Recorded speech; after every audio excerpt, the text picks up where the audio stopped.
Well, I mainly thought this was going to be a simple one-off video, but truthfully, I do not have the time to make a video explain my favorite OG Xbox, Xbox 360, and Xbox One game. Like, it's not possible. So I'll be splitting them up into separate videos, and it just works that way for me.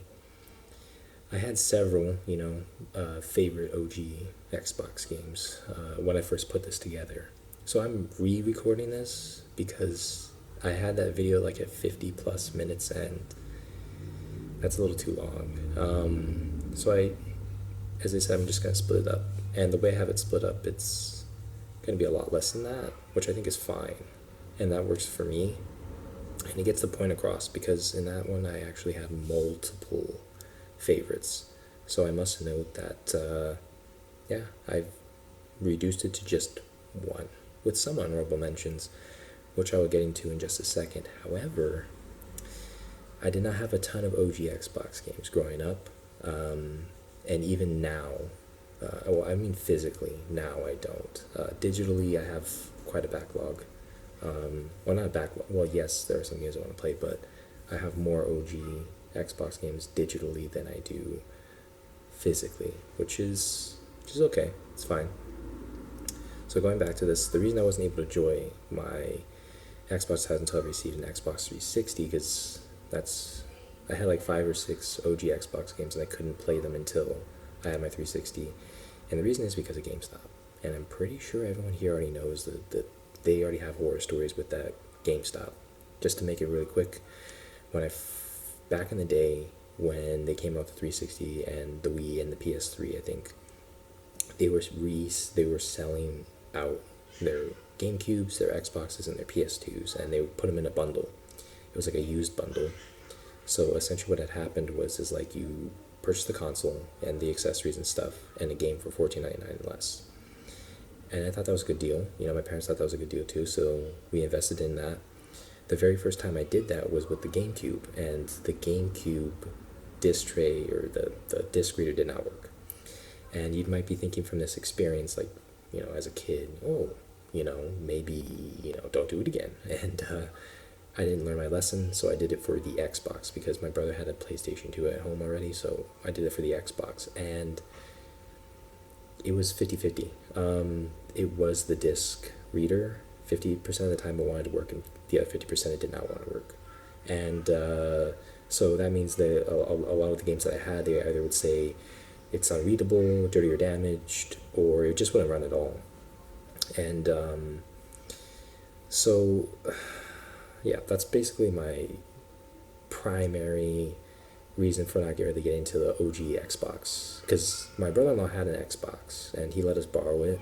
I mainly played it though, but I was a little selfish, but I enjoyed the console.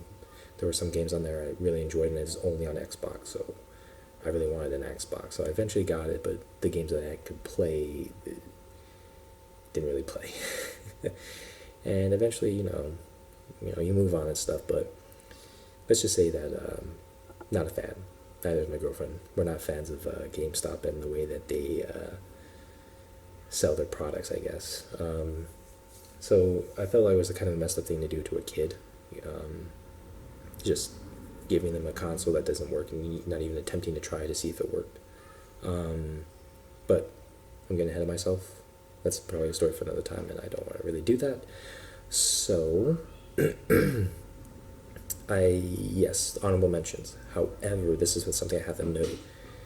I do have my physical copies of several of these games, and they're actually right behind me. They're in a container right behind me. However, I only have my Series X set up, so all of the honorable mentions are through, I think, like either an anniversary or like a remaster in some capacity. But I mainly mean that game, when it came out, was good and it was a lot of fun to me. And the same thing for being my favorite OG. Anyways, honorable mentions.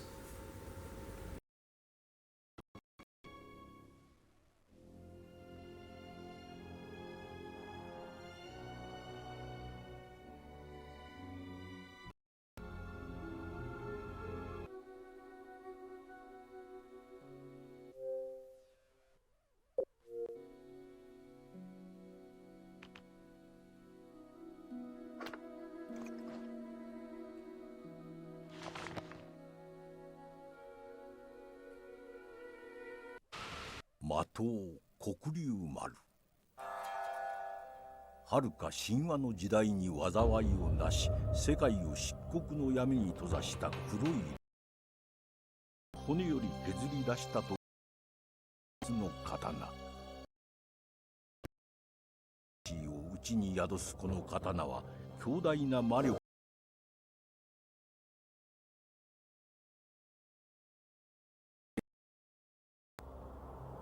ひとたび封印を解かれれば、大たる怨念をかき集め、いる者に無尽蔵の力を与えたその果てに得られる。しかし秘められたその真の力は、伝承者たる竜の一族でさえ決して知ることはなかった。そして竜剣。竜の一族に古き時代より伝えられるもう一振りの刀、すなわち邪悪と戦いし太古の戦士がこれをもって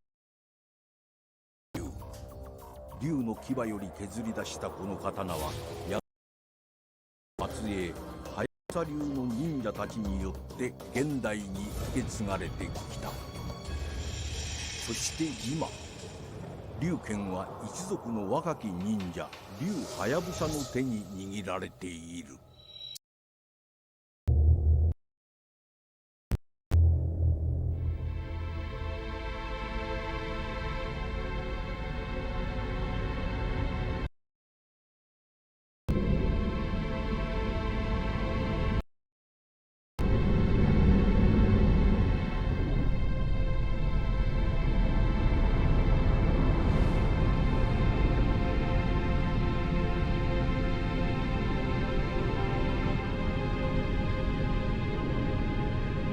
Cortana, all I need to know is, did we lose them? I think we both.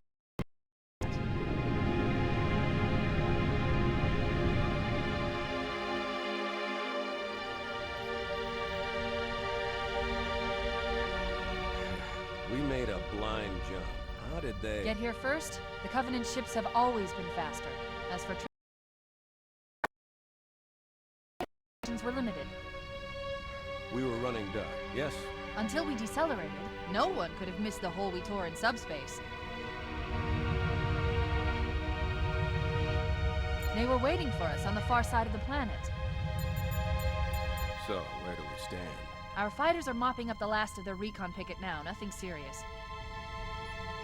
But I've isolated approach signatures for multiple S-class battle groups. Make it 3 capital ships per group. And in about 90 seconds, they'll be all over us. Well, that's it then. Bring the ship back up to Combat Alert Alpha. I want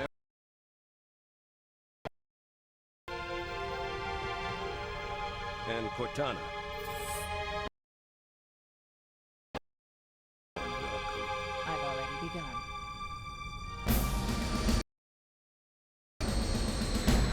Attention, all combat personnel. Please report to your action station.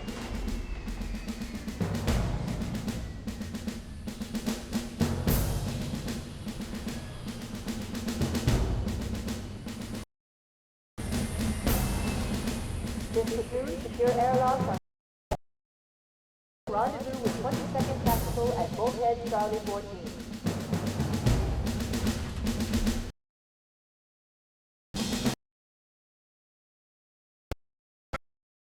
You got a purpose! This is not a drill. I repeat, this is not a drill.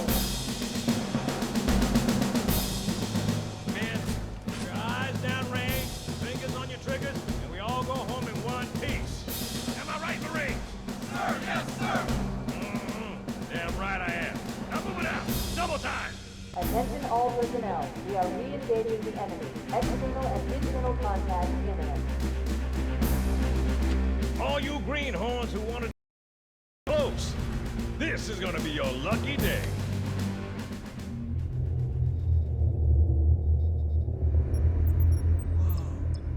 Sir? Right. Let's thaw him out. Okay. Bringing low-level systems online. Cracking the case in 30 seconds.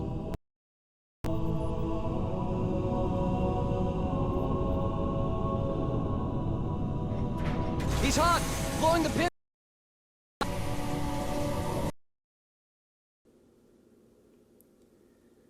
And my OG favorite Xbox game is Halo 2. Shocker, I know. Well, Halo 2 was a gift I received one Christmas, but the sad thing was that I couldn't enjoy Halo 2 without some trouble. Constant notifications of the disc being dirty or unreadable, freezes, and more. I was able to finish the game, and in fact, many times. Only twice on my original Xbox, though. There are some things to note. I do not have my original copy of Halo 2 because the disc did end up being in awful condition after some time, so I sold it. I believe I only sold it for like maybe $1. The game could not read, period. I don't know if, I'm pretty sure that I could have probably fixed the, probably fixed it with some solution or something, but didn't want to go through the hassle because at the time I think I sold it when I sold my 360. I didn't sell it after or when I got my 360, when I sold my 360, which was, I would say maybe a decade later, almost a decade later. The gameplay will be from the Master Chief Collection, and that's not a bad thing because there's been a lot of great updates. The only thing, the only thing I remember being very impressed with Halo 2 when I received it, I felt like there were a lot of things I was impressed by, but the one thing that I was very impressed with was the graphics, obviously. And then after, you play it, you obviously get addicted to it, especially playing with someone else. Playing with and without skulls, playing co-op, playing on Legendary and beating it after trial and error instead of skill. The main theme, the music, the gameplay, and when I got my 360, the multiplayer, because obviously the OG Xbox only had an Ethernet a port, and I did not have an Ethernet cable at the time. I eventually got one when I got it came with my Xbox 360. The story was great at getting the player invested in what conflicts will be arising in the world of Halo and how to stop the possible impending doom of the universe. The introduction of the Arbiter as an ally of Master Chief was a fantastic addition. I still remember feeling excited to play as a member of the Covenant, or rather former member, and turning invisible and feeling superior in some confines, because playing as Master Chief is fun and all, but actually playing as somebody that can turn invincible and sneak around corners, so that I felt it was up my alley a little bit, especially after playing the first Halo game. He also had some great levels. The levels in the game were not that bad and did not overstay their welcome. I wasn't the best at shooting games, but I wasn't terrible either at this time. This game was the first time I set the sensitivity to the max. I believe, yes, I think this was the first game I did that. I didn't do it to other games until much later, because some of my favorite games at the time were like maybe Marvel Nemesis, Marvel Ultimate Alliance, X-Men Legends, Star Wars Battlefront 2, which you can play either third person or first person. Obviously, I was playing in third person more. So, being that Halo is a first person shooter, it was the first. Well, I played the first one, but I didn't have that much trouble. And I don't think I ever played it on Legendary, or maybe if I did, I didn't play for very long. So this is the first time I actually wanted to try it on the hardest difficulty, and it ended up putting the sensitivity to max, because it was kill or be killed in Legendary. So my aim had to be quick and precise. A little more on that, I would not get past certain parts. Like, I would make it my mission to get past certain parts after I had a certain amount of health. If that didn't happen, because I played the game so many times that I knew that if I didn't have a certain amount of HP, I'm going to get killed later. So I had to be quick and precise. After I got done with the game, I started wanting to play games on the hardest difficulty to test my skills. So this was the first game that I felt that if I can do this game on hard, I can do other games on hard. Kind of like Enter the Matrix, and I think Star Wars Battlefront 2, I think had a hard difficulty. And Star Wars Republic Commando, when I eventually got that game.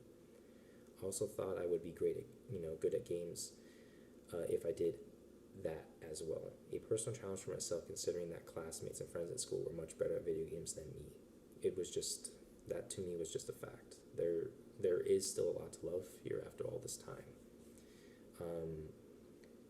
I would go a little bit further onto the game, but I feel like this is a great, ending point. Not talking about too much specifics on Halo 2. Like, if I would just go like a tiny bit more, the story wasn't, as I said, it didn't overstate, well, the levels didn't overstay its welcome, meaning the story didn't overstay its welcome. I was content as a kid with the game being as short as it was, because being able to play it again with somebody else, or with skulls, or even beating it faster or on a harder difficulty, made it all that much more better. I can't say that in today's time. There are some games that maybe want to challenge you, but that's primarily, it just wants to challenge you from the get-go. This is a game that, sometimes through trial and error, sometimes through skill, it allows you to change the way that you play some of the games that you play, and especially this is a first-person shooter. The only thing you can really do in the game is just shoot a gun, get a gun, knowing where the guns are, knowing where to shoot, knowing where to hide, knowing which vehicles to obtain. That was all part of the learning process. In today's time, you can't really say that much about, I can't say that about every game, but the AAA experience today is more of like, we'll give you a game that's kind of like trudges you along a path, and then like with shooting games, it's just you shoot here, you go to another gallery, you shoot here, you go to another gallery, you shoot here, and there's not really much. There are some, obviously, exceptions to that rule. Like, I remember playing Call of Duty World at War, which I hope to talk about someday, but I just remember feeling like this was a much different experience than Call of Duty World at War, because going from place to place in Halo Combat Evolved, and then Halo 2 versus playing on those canvases on Call of Duty World at War, it's just the only way that you can progress in World at War is if you trudge forward, and it's supposed to be like, oh, this is like, it's supposed to be an endless conflict, like you're supposed to drive forward. But with Halo, it's kind of just, you kind of see the aftermath of all this bloodshed.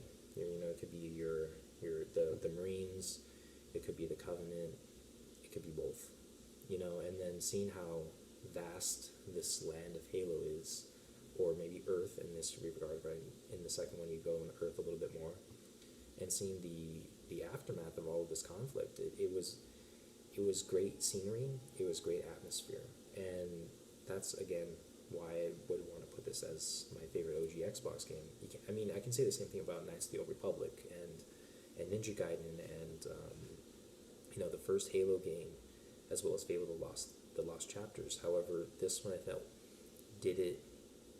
I think it was the most impressionable on me out of all those games, especially considering the fact that I didn't play, or I didn't get to own a copy of Knights of the Old Republic 2, The Sith Lords, until I was an adult, and actually owning a copy of Halo Combat Evolved until, again, I was like, maybe like an adult. I think I was an adult.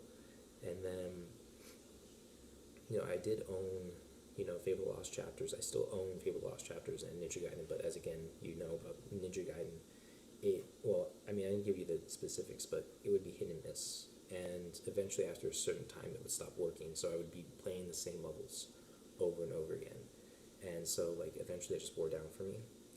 However, it still was one of my favorite OG Xbox games, because I'd still love to play that game, and Fable Lost Chapters was kind of just like, it was more of like a journey, but to me as a kid it felt more of like I want to know how this story ends, and obviously if you play the game, that it doesn't end fairly well.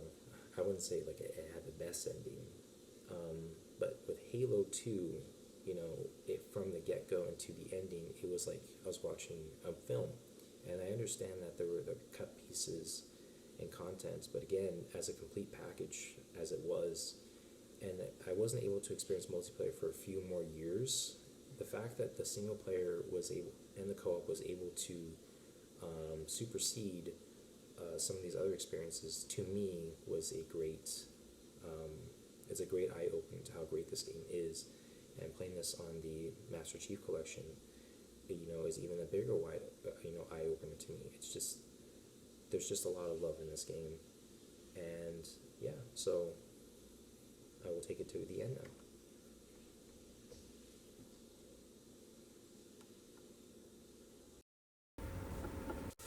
So yeah, that's my simple labor of love to my favorite OG Xbox game. I didn't want to make a super long video. I just want to make it very simple, get straight to the point. As I said, like, that video can draw for a little bit longer. If I'm not following like a script, I had to kind of tailor myself to just a few minutes to do these kinds of things, just to put it together and give it out. And I feel like it also helps too, because it gets to the point of the things that I enjoyed, like I generally enjoyed, not things that I have to really think about this. No, it was simple. It was, and it really spoke to me as when I was a kid, trying out an Xbox. So, it is what it is. Yeah, and as I say here, there isn't more to talk about, because that's it. Yeah, I have other things I need to do. So, saying that, my next videos are actually going to be separate, as I said, but the next one will be my favorite PlayStation 1 game. So be sure to check that out next week. Later, guys.